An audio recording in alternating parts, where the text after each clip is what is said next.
오늘은 그냥 제가 하드캐리를 하려고 합니다. 여러분들은 그냥 제가 시키는 것만 그대로 따라하세요. 안녕하세요. 오늘은 정시 공부를 처음 시작하는 친구들, 노베이스인 친구들이 도대체 어떻게 공부를 하면 좋을지 소개를 해보려고 하는데요. 제가 노베이스였을 때를 생각을 해보니까 굉장히 막막했던 것 같아요. 당장 내가 무슨 문제지를 사서 이거를 몇 시간 안에 풀어야 되는지, 정말 어디서부터 어디까지 해야 될지 감이 잘 안 잡히더라고요. 그래서 여러분들도 저랑 같은 심정일 거라고 생각해서 오늘은 그냥 제가 하드캐리를 하려고 합니다. 여러분들은 그냥 제가 시키는 것만 그대로 따라하세요. 이거 그대로 따라해도 충분히 등급이 하나 혹은 2개 이상 오를 테니까, 그리고 어느 정도의 감각이 생기고 나면 여러분들이 충분히 혼자서도 할 수 있을 거거든요. 오늘은 정말 막막한, 도대체 뭐부터 시작해야 될지 모르겠는 우리 고3 친구들 혹은 고1, 2 친구들을 위해서 먼저 국어공부법에 대해 소개를 해보려고 합니다. 수능이 이제 공통 과목이랑 선택 과목으로 나뉘면서 여러분들이 선택 과목에서는 화법과 작문 혹은 언어와 매체 중에 하나를 선택할 수가 있어요. 화법과 작문은 기존에 기출된 유형이 많으니까 여러분들이 한번 살펴보면 될 거고, 언어와 매체 같은 경우는 이제 문법이랑 매체와 관련된 문제들이 나오는 건데요. 공부량은 언어와 매체가 더 많고, 그리고 아무래도 난이도를 비교해 봤을 때 언어와 매체가 좀 높은 경우가 많아서 만약에 다른 공부할 게 너무 많다 하면 언어와 매체보다 화법과 작문을 하는 걸 추천해요. 근데 최근 기출 경향상 언어와 매체 표준 점수가 화법과 작문 표준 점수보다 좀 높게 나와서 상위권 학생들은 어느 정도의 안전장치로 언어와 매체를 많이 선택하기도 하고, 그리고 이제 문법을 좋아하는 친구들이 언어와 매체를 많이 선택하고 있어요. 문법을 좋아하는 친구들은 우선 언매를 공부해보고, 그게 아니다 하는 친구들은 화법과 작문을 공부하면 좋을 것 같습니다. 자, 그러면 화법과 작문부터 공부하는 방법을 소개해드릴게요. 그래서 여러분들이 충분히 화법과 작문은 그냥 혼자 스스로도 풀어볼 수 있을 거라고 생각해요. 자, 그래서 EBSI 사이트에 들어가면 그동안 나왔던 평가원이랑 교육청 기출문제를 볼 수가 있어요. 고1이면 고1, 고2면 고2, 고3이면 고3 본인한테 해당하는 학년에 대해서 이제 평가원 모의고사를 다운로드할 수 있는데요. 여러분들이 우선 작년에 기출된 6월 모의고사, 9월 모의고사 그리고 수능 문제를 프린트해서 풀어보면 됩니다. 화법과 작문까지 하면 10문제니까 아마 푸는데 그렇게 오래 걸리진 않을 거예요. 평균 한 10분에서 많이 걸리면 30분 정도까지 쓸 수 있습니다. 그래서 여러분들이 우선은 이렇게 6월, 9월 수능 총 3개년도치를 프린트해서 10개 정도의 모의고사를 한번 풀어보세요. 그리고 화법과 작문에서는 이런 것들이 나오는구나, 어느 정도의 유형을 파악하고 나서 그래도 이해가 안 돼, 그러면 그때는 화법과 작문 인터넷 강의를 참고하면 되는 거고요. 아니면 그냥 혼자 다른 모의고사들도 프린트를 해서 5개년치 프린트되고 10개년치 프린트도 되니까 많이 풀어보면 됩니다. 언어 매체 같은 경우에는 우선 개념이 중요하기 때문에 여러분들이 개념 공부부터 빠삭하게 하고 가는 게 좋은데요. 개념을 1회 독을 할 때 제가 주로 추천하는 건 인강을 듣거나 혹은 개념서로 공부를 하는 거예요. 제가 마음 같아서는 사이트 선생님들 한 명 한 명 다 소개를 해드리고 싶은데 사이트 언급이 쉽지가 않아서, 여러분들이 잘 알고 있는 인강 사이트들 있죠? 뭐 M사도 있고 E사도 있고 D사도 있어요. 등등등 이제 있는데, 저는 주로 이제 국어 과목이 있으면 그 과목 최상단에 있는 선생님들 맛보기 강의를 우선 들어보고 저한테 좀 잘 맞을 것 같다 하는 선생님의 커리큘럼을 따라 들었어요. 이렇게 인강을 들어도 되고, 아니면 나는 혼자 정말 순수하게 독학을 하고 싶다 하면 여러분들이 공부하기 좋은 개념서를 소개해 드릴게요. 개념 있는 국어 문법이나 떠먹는 국어 문법, 이런 책으로 공부를 해주면 되는데, 이틀 간격으로 한 2시간 정도 공부를 해준다고 생각을 하면 되고, 만약에 내가 빨리 언어 매체를 잡고 싶다 하면 이번 방학을 활용해서 이 방학 2달 동안 문제지를 다 보겠다라고 생각을 하고 계획을 짜면 좋아요. 근데 이제 여러분들이 개념만 공부를 하면 안 되고, 항상 개념을 공부했으면 그 개념에 해당하는 기출 문제지를 같이 풀어보는 게 좋아요. 실제로 이 문제들이 평가원 모의고사에 어떻게 기출이 됐는지, 예를 들어서 내가 의문에 대해서 공부를 했으면 의문에 대해서 공부한 그 주에 의문 기출 문제도 같이 풀어봐야 되는 거죠. 기출 문제지는 제가 추천하는 건 매3 언매 혹은 마더텅 언매 혹은 다담 언매 정도의 교재를 추천할게요. 자, 다음으로는 문학인데요. 여러분들 노베이스라는 걸 가정하고 항상 여러분들이 문학 기출 문제를 풀기 전에 우선 문학 개념어들부터 정리를 해야 돼요.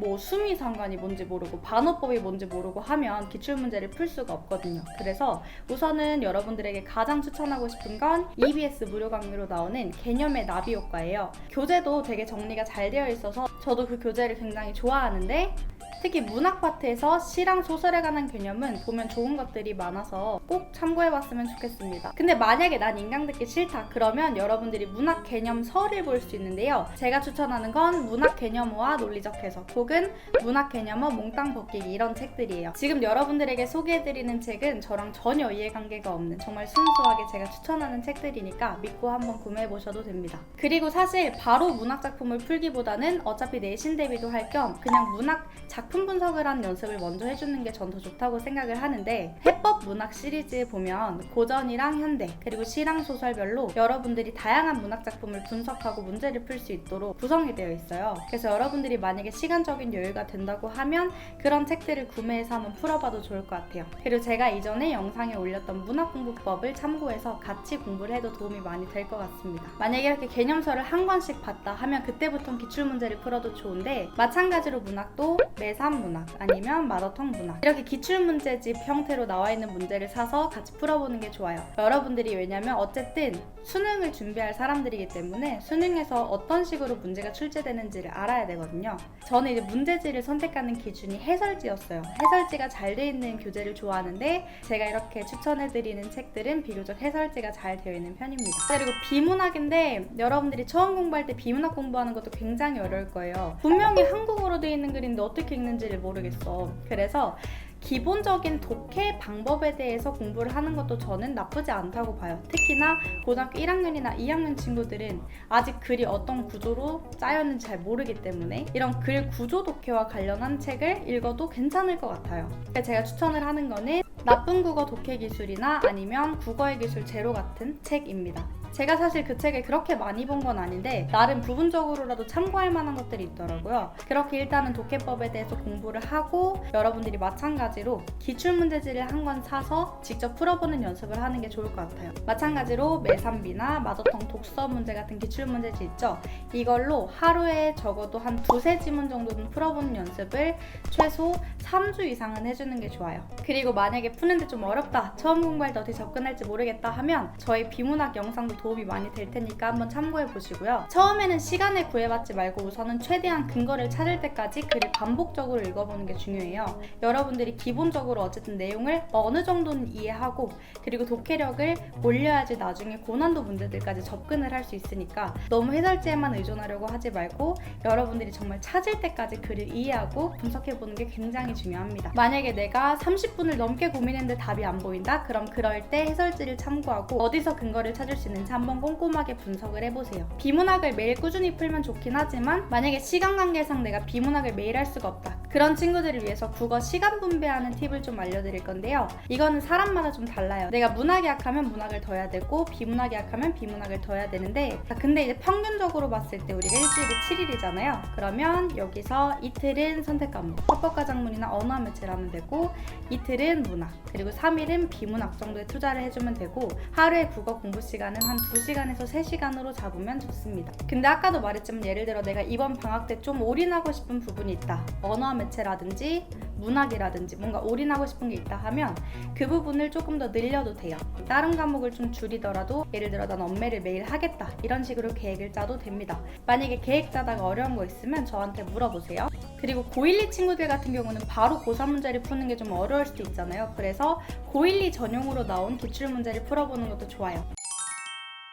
아까 제가 얘기했던 것처럼 EBSI 사이트에 들어가서 고1, 2 전용 기출문제를 뽑아서 풀어봐도 되고, 아니면 이제 매3 문제집 시리즈 같은 경우에는 예비 매3 시리즈라고 해서 고등학교 1학년, 2학년 친구들에서 조금 더 난이도 조절을 한 문제집도 있더라고요. 이런 식으로 여러분들의 난이도에 맞는 문제지를 사서 풀어보면 좋을 것 같습니다. 제가 오늘 직접 여러분들 떠먹여 준다고 했는데 그냥 이대로만 제가 추천한 대로만 해도 정말 어느 정도 보장이 될 거예요. 제가 실제로 활용한 방법이고 저도 이렇게 해서 등급이 정말 많이 올랐거든요.